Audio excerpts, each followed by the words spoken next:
When a man can say of his states and actions, "As I am, so I act," he can be at one with himself, and he can accept responsibility for himself even though he struggles against it. Carl Jung was a man of eclectic interests, and this is reflected in the prolific nature of his writings. But of all he wrote, one topic stands alone as the most important to him, and this is the question of how one can cultivate a great character. For Jung recognized the truth to Heraclitus' statement that our character is destiny. The blows of fate may be kind or cruel, and other people may treat us poorly or well, but our experience of these things and what we do with what we are given is dependent on the state of our character. The cultivation of a great character is a task of the utmost importance, and in this video, we will explore some of Jung's insights on how we can achieve this feat, a feat he referred to as individuation or simply self-realization. To begin, it is important to point out that Jung believed the attainment of a great character was something that any one of us can achieve. It is not contingent on external success, be it the accumulation of wealth or social status, nor does it require exceptional talents or intellectual abilities, for as Jung put it, in order to undergo a far-reaching psychological development, neither outstanding intelligence nor any other talent is necessary. To understand what is necessary, a quote from Jung's essay The Philosophical Tree can point us in the right direction.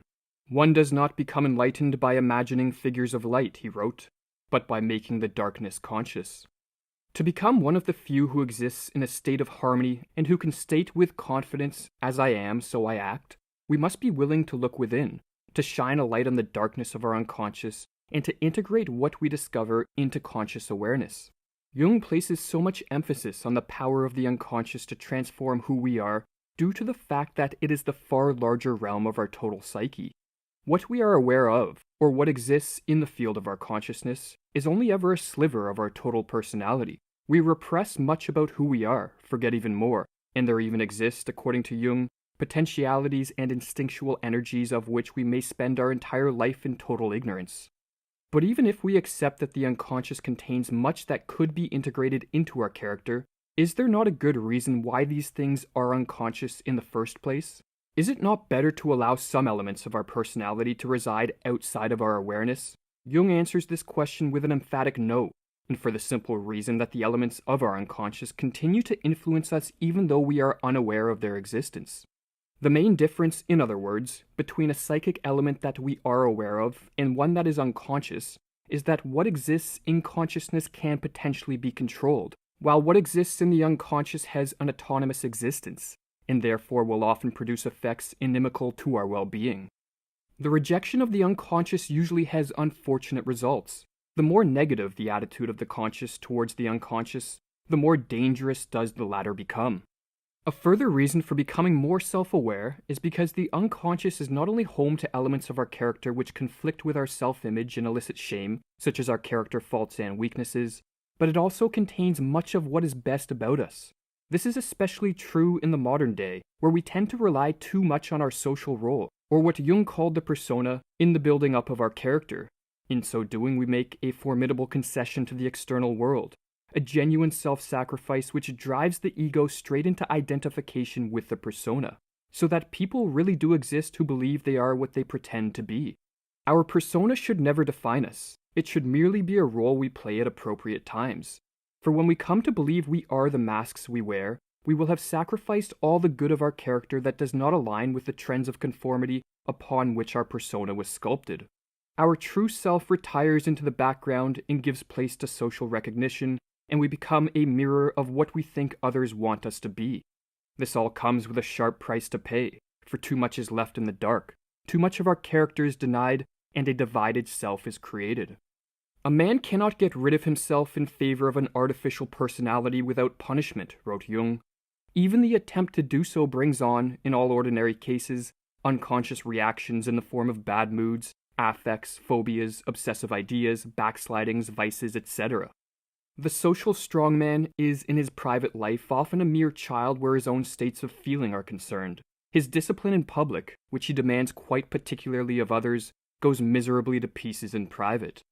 To cultivate a great character, we must be one of the few who heals the internal division that arises from too strong an identification with our social role. We need to accept that our persona represents only part of our total character, and it must become our imperative duty to strip away our social mask and to learn what lies beneath. To achieve this task, Jung suggests that we start by adopting a more collective view of who we are.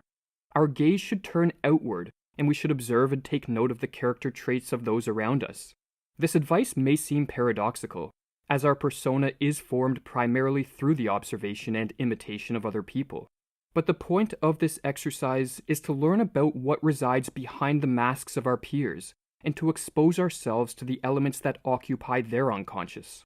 For it is far easier to look beyond the persona of another person, to notice the discrepancies in their behavior, the cracks in their armor, so to speak, than it is to recognize these same elements within ourselves. Furthermore, due to the tendency to project unconscious traits of our character onto those around us, this exercise will also bring us into contact with these projected elements. If we are astute in our observation, this collective turn will make it easier for us to accept a more complete picture of who we are, as we will come to realize that everyone has in him something of the criminal, the genius, and the saint. But character development does not end with the recognition of our shared human nature. Rather, the goal toward which we strive, namely greatness of character, requires that we give a unique order and style to these universal elements. We must, in the words of Jung, embrace our innermost, last, and incomparable uniqueness. For while much about human nature is shared, Jung also emphasized that the distribution of these shared traits and the degree to which each person can develop a certain capacity is always unique. The idiosyncrasy of an individual is not to be understood as any strangeness in his substance or in his components, but rather as a unique combination or gradual differentiation of functions and faculties which in themselves are universal. Every human face has a nose, 2 eyes, etc., but these universal factors are variable, and it is this variability which makes individual peculiarities possible. Self-realization, therefore, can only mean a process of psychological development that fulfills the individual qualities given. In other words, it is a process by which a man becomes the definite, unique being he in fact is. A useful approach for bringing a proper order to the unique configuration of our character is to pay attention to any traits that, when observed in others, trigger feelings of inferiority in ourselves. A particular sensitivity to a character trait of another person, and this is true of both strengths and weaknesses, is a good sign that this is a trait which for too long has existed in the darkness of our unconscious. A sense of moral inferiority, writes Jung, always indicates that the missing element is something which, to judge by this feeling about it, really ought not to be missing, or which could be made conscious if only one took sufficient trouble. Whenever a sense of moral inferiority appears, it indicates not only a need to assimilate an unconscious component, but also the possibility of such assimilation. As we integrate more elements of our character into the light of consciousness, we will be moving toward the ideal of psychological wholeness. And wholeness, according to Jung, is the defining mark of a great character and the means to ever more control of our destiny. For each time we accept a weakness, rather than denying it, we gain some influence over it and we can learn to minimize its effects on us. Each time we discover a new strength of our character, a new set of possibilities opens up before us and our life will be all the better for it. For these reasons, there is no task we can set before ourselves, no life project we can adopt, that is more rewarding than the cultivation of a great character. And unlike other life projects, which often require the cooperation of external factors, be it money or other people, this project requires no such things. We can undertake this project at any moment we choose, and given the brevity and uncertain nature of existence, now is always the best moment to begin on the life-altering journey of discovering more fully who we are. It is under all circumstances, wrote Jung, an advantage to be in full possession of one's personality. Otherwise, the repressed portions of the personality will only crop up as a hindrance elsewhere, not just at some unimportant point, but at the very spot where we are most sensitive. This worm always rots the core. Instead of waging war on himself, it is surely better for a man to learn to tolerate himself, and to convert his inner difficulties into real experiences instead of expending them in useless fantasies.